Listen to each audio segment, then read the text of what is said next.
Dendro, you claim that there can be no free will because determinism is what we are the end result of.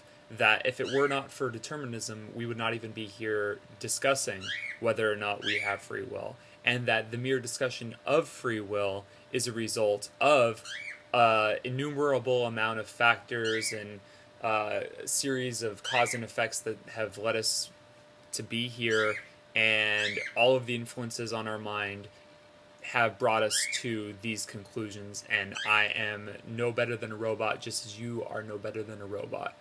You define free will as the ability to make a choice without being forced, like a little faggot bitch, by the laws of nature to make that choice. I think that you neglect the possibility of compatibilism. I don't believe that I'm forced by the laws of nature to make every choice that I make.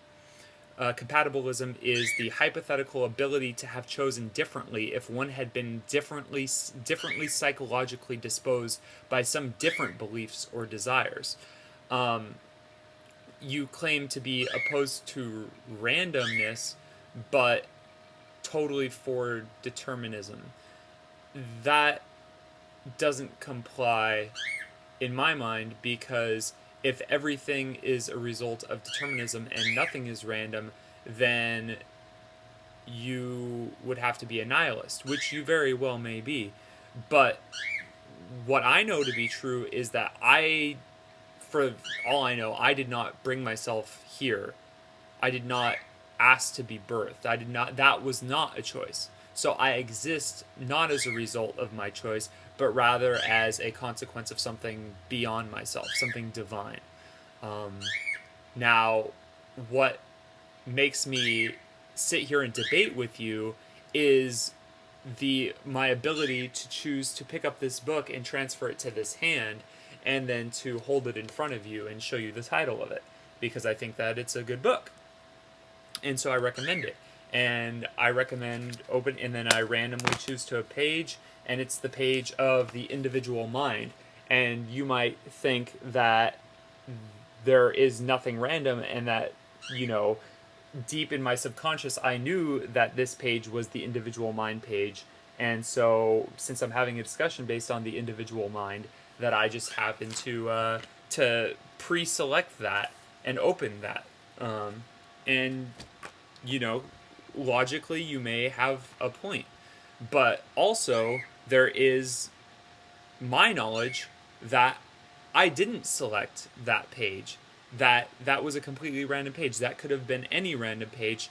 And I believe that God does play a factor in making events happen in our life and pop up and occur, and I call them God incidences, because they are incidences of God, showing its presence in our lives. And there has to be a unified field theory. There has to be a theory of something that binds the entire universe together.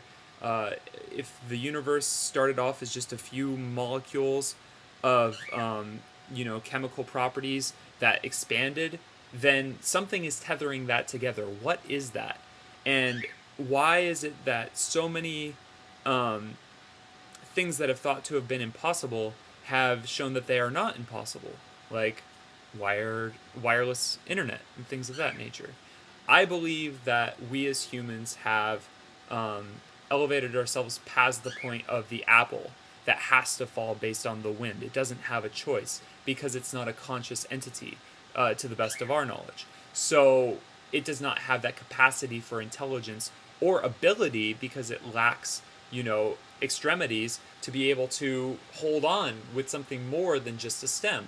That stem serves a practical purpose only insofar as to keep that apple on the branch until it's time for it to fall. We don't exist with those same factors. We exist with similar factors, but we are not tethered as apples are. We are not plant life, so we can go out and we can make autonomous decisions that are a result of deterministic factors, but there is a compatibility. We would not be able to be put into a position to make decisions without determinism. However, the decisions that we make in the moment are a result of free will. You're an individual, I'm an individual, and we have a difference of opinion. And that is caused by a number of different factors. It's not, I don't believe that the belief in free will separates us so far as to say that if you were me or I was you, we would not be having opposite opinions. What I mean to say is that we need to stop looking at as so extreme as them being extreme opposites. I think that there is there is a practical purpose for determinism and free will in us coming to learn and figure out what life is all about. So to dismiss free will is to dismiss every individual decision that you, Dendrophilian, or any other individual makes. And it really removes all accountability, and it really limits people's need to care about their own lives as individuals. So you may think that your life is just floating on a breeze, but you have to ask yourself, if that really is true, what is the purpose? And if you are a nihilist, why bother making the videos? Because there's no purpose in it anyways. Is it just all a matter of fulfilling some chemical reaction that makes you smile? Or is there something deeper than that?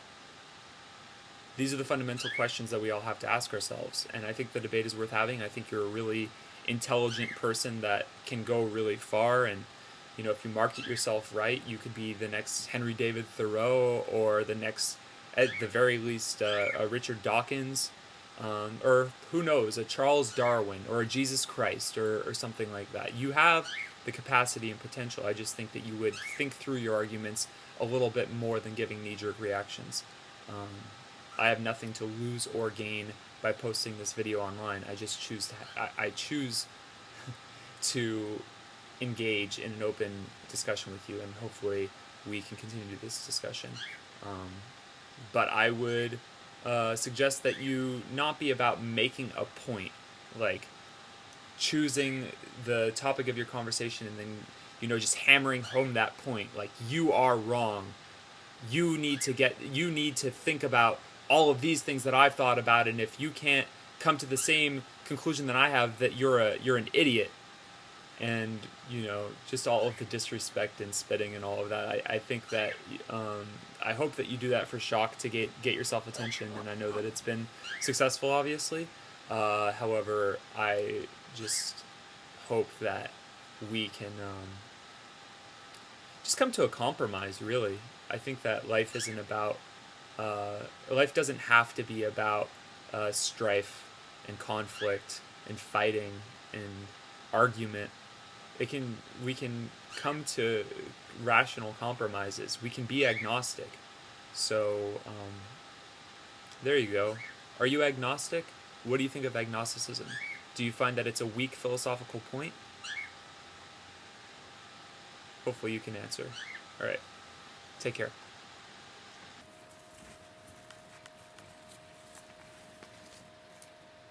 This is Mari. Say hi, Mari.